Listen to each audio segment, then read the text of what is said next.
This story is related to the dark and blood-soaked secrets of an ancient, cursed palace. Far away from the shimmering lights and bustling noise of modern civilization, where the shadows of the Aravalli Hills grow long and the air turns unnaturally cold, lies a desolate stretch of land known to the locals as the Black Valley. In the heart of this valley, perched like a rotting carcass upon a jagged cliff, stands the skeletal remains of Roktgar Palace. Today, it is nothing more than a heap of scorched stones and crumbling brick, a place where the silence screams even in the middle of the day. But when the sun dips below the horizon and the moon casts its pale, sickly light over the ruins, something wakes up. Something that death itself refused to take. This is not merely a ghost story.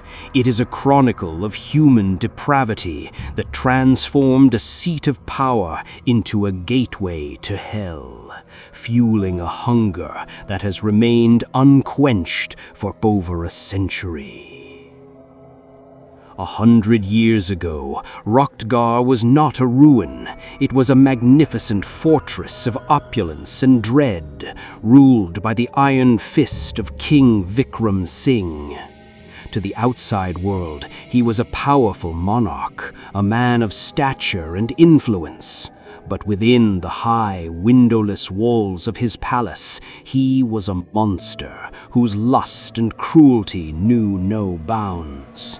His personal quarters, known as the Rang Mahal, located in the most secluded wing of the palace, was a chamber of horrors disguised as a hall of pleasure. Vikram Singh possessed a hunger for power and flesh that was insatiable. He believed that everything and everyone within the boundaries of his kingdom was his property, to be used, broken, and discarded at his whim. Poor village girls, women who came to the city seeking work, and even the palace maidservants were never safe from his predatory gaze. Every other night, the rhythmic jingle of anklets, the gungrus mixed with muffled, desperate screams that were swallowed by the thick stone walls of the Rang Mahal. Queen of Antika, a woman of noble heart and deep piety, was well aware of her husband's black deeds. She had pleaded with him countless times, begging him to stop, warning him that the cries of the innocent would eventually reach the heavens. But King Vikram Singh, blinded by his own arrogance and intoxicated by expensive wine, would only laugh a hollow, terrifying laugh. He would declare himself the only god of that land, claiming his will was the only law, and often the queen herself would become the target of his rage for daring to question him. As the years passed, the king's depravity grew even darker. His vulture-like eyes began to fall on those who were barely more than children. The villagers, terrified, began to hide their daughters, keeping them behind locked doors. But the king's soldiers were like hungry wolves, scouring the countryside to find fresh prey for their master's sick desires. The cup of his sins finally overflowed when a 10-year-old girl named Gauri, the daughter of a poor farmer, went into the woods to collect firewood and never returned.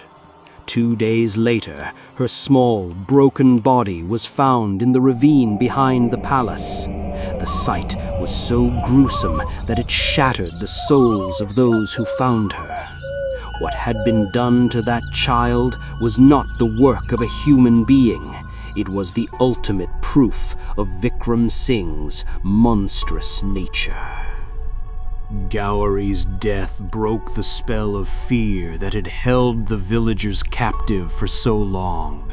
Fear curdled into a cold, murderous rage. That night, under the cover of a moonless sky, the people of 5 surrounding villages gathered with torches in their hands.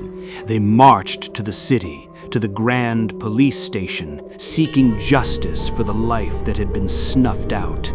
The officer in charge, Inspector Jalim Singh, was a man whose soul was as dark as the king's. Though he initially felt a flicker of pity seeing the weeping mother and the child's remains, it was quickly extinguished. That very night, a trusted henchman of the king arrived at the inspector's house with bags overflowing with gold coins.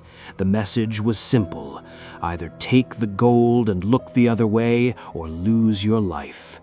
Greed strangled honesty. The next morning, when the villagers returned, the inspector turned them away with threats, claiming the girl had been a victim of a wild animal and accusing the villagers of defaming a respected monarch. The villagers realized then that justice was not just blind, it was for sale. Emboldened by his victory over the law, Vikram Singh became even more reckless. The police were now his private guards stationed outside the Rang Mahal to ensure his festivities were never interrupted. But the life of injustice is never as long as the tyrant hopes. The curse of Gauri's mother was manifesting. On a terrifying night of a new moon, as the king was deep within his Rang Mahal with a new victim, the village's anger erupted like a volcano. They didn't go to the police this time. They came as the law themselves. Thousands of people, armed with staves, axes, and flaming torches, stormed the gates of Ruktgar. It was a peasant revolt of such magnitude that the king's paid soldiers and the corrupt police were swept away like dry leaves. The mob breached the inner sanctum, reaching the Rang Mahal. King Vikram Singh, drunk and defiant, emerged with his sword drawn, but he was overwhelmed by the sheer force of the crowd. They didn't kill him instantly. They wanted him to feel the terror he had inflicted on others. They set fire to every wing of the palace that held the evidence of his sins. They dragged him to the center of the Rang Mahal and tied him to a massive stone pillar. As the flames licked at the ceiling and the smoke began to choke the air, the king didn't beg for mercy. He laughed, a horrific, echoing cackle that chilled the bones of everyone present. With his final burning breath, he screamed a curse that would haunt the valley for eternity. "You can kill me, but you cannot kill my hunger. I will stay here. This palace is mine, and every woman who steps inside will belong to me." By dawn, the magnificent Ruktgar was a smoldering ruin. The villagers believed the evil had ended, but they had only liberated a demon from its mortal shell. In the years that followed, the ruins became a place of dread. Strange things began to happen. Shepherds who wandered too close felt unseen eyes watching them. At night, the ruins groaned with the sounds of mad laughter and agonizing shrieks. Then, the disappearances began. It started with a village woman gathering grass. She never came home.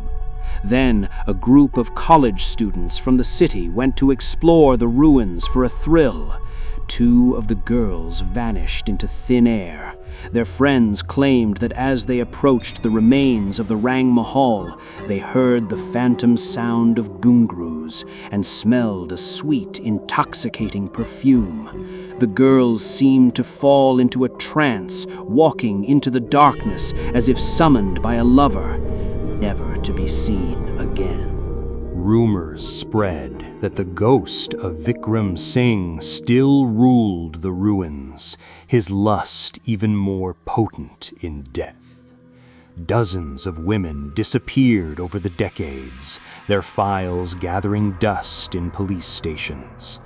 The authorities, unable to explain the phenomenon, finally took a drastic step.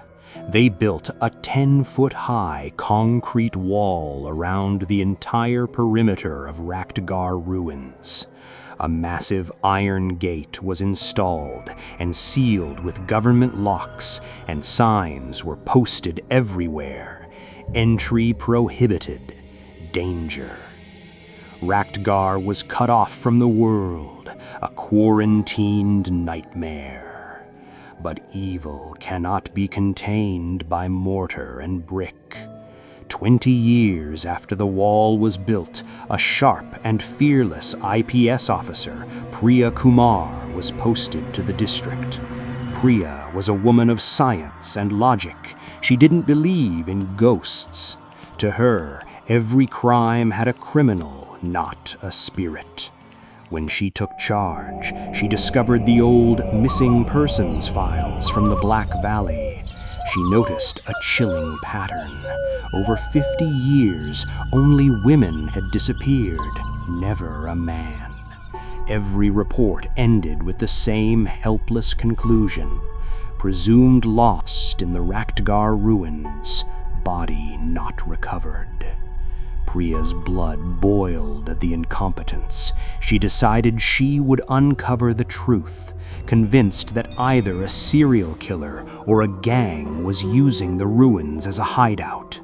Against the pleas of her subordinates, who whispered about the curse, Priya organized a night raid.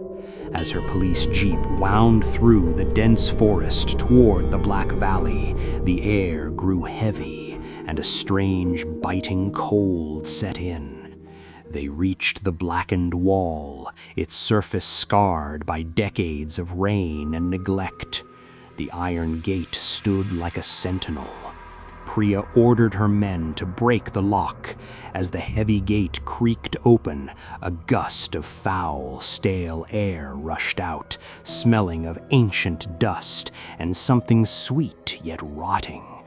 The skeletal remains of the palace stood before them in the moonlight, looking like a giant rib cage. Priya led her team inside, her flashlight cutting through the oppressive gloom. The silence was so thick it felt physical. As they neared the remains of the Rang Mahal, the atmosphere shifted. Suddenly, a sound drifted through the air. The clear, rhythmic chime of gungrus. Chun, chun, chun. The soldiers froze, their faces pale with terror. Priya told them it was just the wind, but even her heart began to race. Then a voice emerged, not from a single point, but from the walls themselves. A deep, booming male laughter that seemed to vibrate in their very bones. The shadows began to move. Behind a shattered archway, a figure loomed. It was a towering, blackened silhouette, with eyes that glowed like dying embers. He wore the tattered, scorched robes of royalty. At his feet lay a horrifying sight, a mountain of women's sandals, broken bangles, and torn veils, the trophies of a century of hunting. The shadow of Vikram Singh turned toward Priya, a predatory hunger burning in his gaze.